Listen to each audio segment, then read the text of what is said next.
सूचना देत आहे. संपलं का बंद करायचं.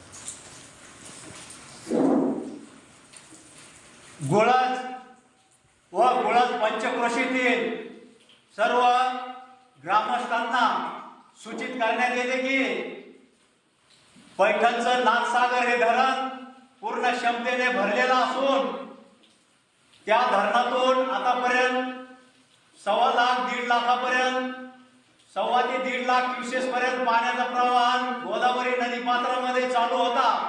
परंतु वरच्या धरणातून आपल्या धरणामध्ये खूप मोठ्या प्रमाणात पाणी येत आहे. म्हणून आज आपल्या धरणामधून नाथसागरामधून जवळपास 2 लाख क्युसेस व त्यापुढेही पाणी सुटू शकते.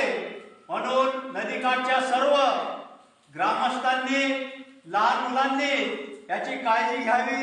नदी प्रवाहामध्ये कोणीही जाऊ नये. तसेच नदीकाठच्या राहणाऱ्या ग्रामस्थांनी आपापल्या कुटुंबाची काळजी घ्यावी अशी सर्वांना तहसीलदार गेवरे यांच्या वतीनं नम्र विनंती करण्यात येत आहे.